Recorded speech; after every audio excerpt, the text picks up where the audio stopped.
Mas Toto, yang pertama mungkin saya tanya di segmen ini, sebenarnya karakter dari masyarakat Jawa Tengah itu seperti apa? Haruskah kemudian orang yang besar dan juga lahir di Jawa Tengah menjadi penentu kemenangan? Ternyata Mas Toto belum tersambung ya bersama dengan kita. Dan sekarang mungkin saya langsung tanyakan saja kepada Mas Bimo. Mas Bimo, nah bagaimana ini Andika Perkasa ini? Kira-kira kalau kita lihat dari faktor kedaerahan, ini seberapa dekat dengan karakteristik pemilih masyarakat Jawa Tengah, lahir dan besar di Jawa Tengah tidak atau bagaimana? Ya, tadi kapasitas, kemudian integritas, dan kedekatan dengan rakyat. Kita tidak mengusung orang Pak Andika dan Mas Hendy. Kita mengusung ide dan gagasan.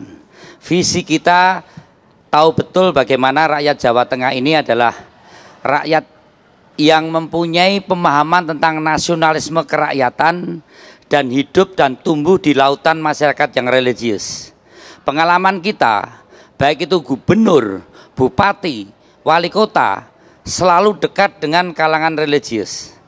Bahkan rakyat Jawa Tengah, rakyat wong cilik, satu tarikan nafas dengan kehidupan kawan-kawan Nadilin, kawan-kawan dari Muhammadiyah, kawan-kawan dari LDII, kawan-kawan dari MTA, itu bisa dibuktikan. Bagaimana kedekatan gubernur maupun wali kota, bupati yang diusung PDI Perjuangan sangat dekat dengan pesantren. Ya, di Solo kita selalu menang, berkembang pendidikan Muhammadiyah, berkembang pendidikan Nahdlatul Ulama. Mohon maaf, pemilih PDI Perjuangan di Jawa Tengah sebagian besar adalah warga Nadilin dan warga Muhammadiyah.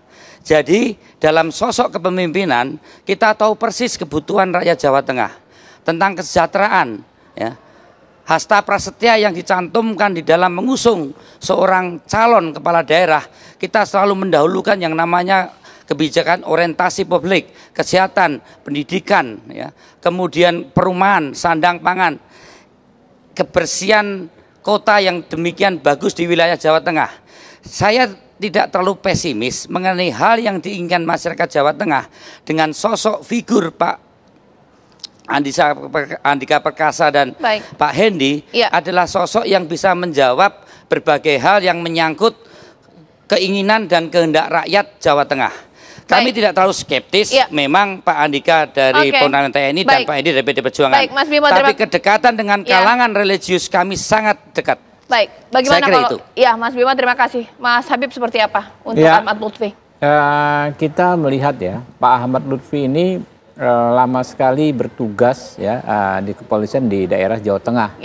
Mulai Wakapolres, Kapolres, Wakapolda, Kapolda dan beberapa posisi-posisi lain. Di posisi-posisi tersebut dalam konteks Polri pemeliharaan Kamtipmas ya, banyak sekali bersinggungan dengan masyarakat. Yang paling terasa teringat sampai sekarang adalah zaman pandemi.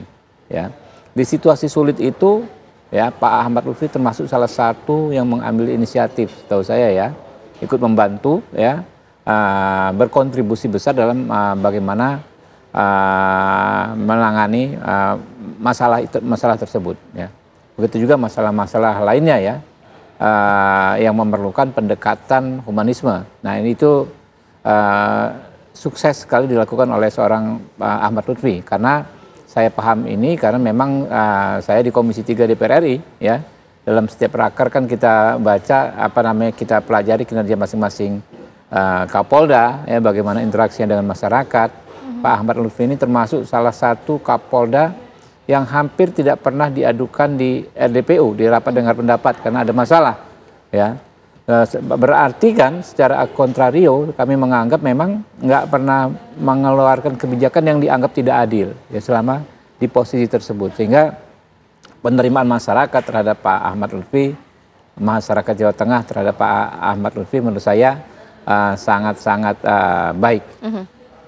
Bagaimana kalau Mas Agung melihatnya bahwa ternyata tidak harus putra daerah ya, tidak bisa harus lahir dan besar di sana, tapi punya kedekatan, bahkan juga mesinnya jalan bisa menjadi penentu?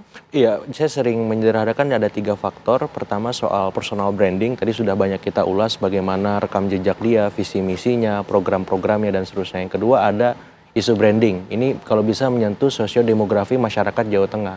Ambil contoh di sana didominasi perdesaan ketimbang perkotaan, kemudian tingkat pendidikannya lebih mayoritas SD, terus yang ketiga dari sisi pendapatan menengah ke bawah, kisaran 2-4 juta, kemudian yang menarik pekerjaannya paling banyak didominasi pekerjaan tidak tetap, buruh ya, kemudian yang kedua petani, pekebun, nah yang ketiga itu ibu rumah tangga. Nah artinya apa?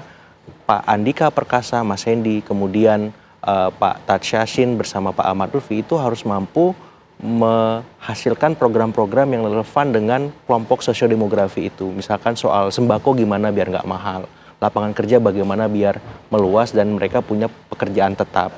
Terus yang ketiga, bagaimana pula isu-isu yang konkret di perkotaan, macet, sampah, banjir, polusi udara, dan seterusnya. Nah, kalau ini bisa dikelola dengan maksimal dalam isu-isu yang mereka hadapi nanti, dan itu bisa dikerjakan, itu akan menarik pemilih.